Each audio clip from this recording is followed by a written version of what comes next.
My first experience with red light therapy wasn't a good one, so I'm going to tell you my story, and that could literally save you hundreds of dollars. So in 2019, I had just finished my studies as a physical therapist. I'd studied for 4 years, and then I had to do a year of internship. I was very fortunate that I got to work at one of the best facilities in South Africa. We had all the equipment needed to get people out of pain. We had anti-gravity treadmills, we had hyperbaric chambers. But the one thing that they didn't have at the facility was red light therapy. Now, one of the jobs as an intern is you had to suggest some kind of evidence-based practice to the management. So when you work in physical therapy, you have to use practices that have a lot of scientific studies behind them. Otherwise, medical insurances won't pay out. And I started digging into the research on red light therapy, and I thought this was going to be an absolute slam dunk. So I presented the studies to the management, and they agreed to get a red light therapy device. And what I thought was a good thing, we had it set up right at the front desk. So if someone was doing red light therapy in the room and they opened the door, this bright red light would shine out into the front entrance. Everyone was paying attention to this new modality, and I thought I was going to be the hero of the day. We've got all these clinical studies, everyone's going to start using this device, and we're going to get tremendous results. And then the harsh reality hit. So I'd started using it with many of my clients. If people had some kind of back pain or arthritis, I would show them the studies, and then we'd get them started with a red light therapy protocol. And to be honest, some people did see results. It's tricky for us to separate it because we were doing other things to help these people. Placebo is a real thing in a lot of cases. But the first thing that let me know that something was wrong is one of my favorite clients was an autistic kid. And I showed his parents the study that had just come out that showed that autistic kids could reduce their irritability with 2 weeks of red light therapy. So I showed them the study, and they agreed to let him start on this program. And I knew that it was 2 weeks in the study, but we said we'd give it a full month. At the end of the month, not only did his symptoms not get worse, he was actually more irritable. So he didn't like doing the red light therapy sessions, and it was like a hard task to get him to actually go into the room. So I thought, let me dig a little bit deeper into the research. Maybe we're not using the right protocol.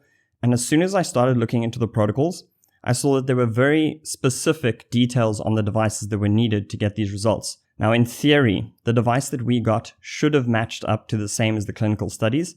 And when I contacted the company just to show me some kind of evidence that the device was actually giving the light intensity they claimed, they went completely dark on me. The company literally stopped responding to me. So I spoke to the management, and they agreed to get a spectrometer so that we could test the device. What we found is when we tested the light intensity, it was operating at about 30% of what the company had claimed and what is needed to actually get results. And this is the turning point when I realized that most of the home red light therapy devices are piggybacking on the scientific studies. So they will say, look, here's this published study and these are the results they got. Let us sell you this home device. And there's many different specifications in a red light therapy device. There's the EMF, there's the wavelengths. But when it comes to the production, the light intensity seems to be the corner that is the easiest to cut. It saves the most money in production. When you look at the wavelength, that is the color of the light, whether you use a therapeutic color or a non-therapeutic color doesn't really change the manufacturing cost. But with light intensity, if you use an LED and you want it to produce a very high light intensity, first of all, you need to have high quality LEDs. And then the second part is you need other components. So you need drivers, you need cooling fans, all these things necessary for those LEDs to actually deliver a clinical grade light. And this is the corner that gets cut in a lot of the production. So for the rest of this video, I'm going to give you a 3-point checklist on how you can check the light intensity before you actually buy a device. Now, the first two are quite simple because you can literally do this just by checking the company's website. The first one is if the light intensity is too low. So if the company claims that their device is less than 50 milliwatts per centimeter squared, this is too low of a light intensity to actually deliver clinical results. It's not going to penetrate deep enough. The dosage won't actually be strong enough to see the results. But at least the company is being honest. I do think this is a very small portion. Many companies would rather lie and overestimate their light intensity. But if you do come across one where they claim less than 50 milliwatts per centimeter squared, it's safe to say that that device won't be effective. The second thing to look for is if the light intensity is too high. I've seen a lot of companies now that are making extravagant claims. They're saying 180 milliwatts per centimeter squared.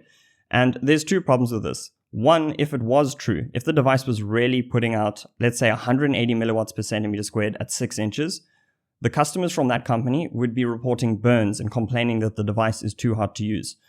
The second thing is that when they actually claim that, what's true 99% of the time is that they're using a solar meter in order to overestimate the light intensity. So a solar meter is used to measure the light intensity of the sun, and if it's not calibrated correctly to a red light therapy device and those wavelengths, it drastically overestimates the light intensity. Now, this has become such a big problem in the red light therapy industry. Basically, everyone is doing it, where they will overestimate their device's power with a solar meter.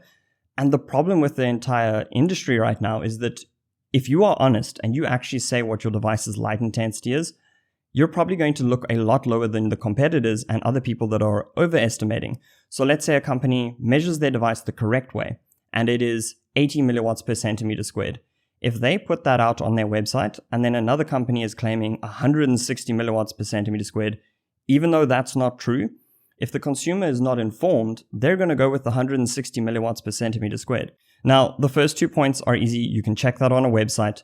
But let's say you find a device that is claiming the right light intensity that you're looking for. The next thing you need to do is to reach out to the company. Now, I know this isn't the most convenient thing to do. You just want to buy a red light therapy device off a website. But unfortunately, the industry is so tainted that you need to take this extra precaution to make sure that you're not wasting money. So what I would do, and I would even suggest asking Mitochondria, my own company, if you wanted, you can ask for the light intensity images. So ask for a photographic picture of the device that they use to measure the light intensity. Make sure that it's not a solar meter, it's actually a proper spectrometer, and then showing the distance away from the device. So as an example, the Mitochondria products, we've just released a new range now. And because of this problem, we have to give both measurements. So we give an overestimation with a solar meter. The MyLight MIDI, for example, with a solar meter is 185 milliwatts per centimeter squared. Now, this is a drastic overestimation. We literally put a star on the website and we say, this is for reference purposes only. But then below that, we have the dosage, and that is measured with a proper spectrometer. Now, you can convert that dosage into a light intensity measurement, and it comes out around 80 milliwatts per centimeter squared. So if you really want to do your due diligence, ask the company for a photo of them actually testing the device. It shouldn't be hard to do, and that saves you having to buy your own spectrometer, which can be more expensive than an actual red light therapy device. And then you know that the device you're using is actually true to the light intensity they say, and it will match up with the clinical standards. Now, I know I discussed in the beginning that light intensity was the first corner that gets cut when they're producing red light therapy devices, but there are some gimmicks that are still out there, and the worst one at the moment is surrounding the wavelength of light. I've done a video over here where I talk about how many wavelengths you should have in an effective red light therapy device. So before you go and buy one, make sure that you check out this video.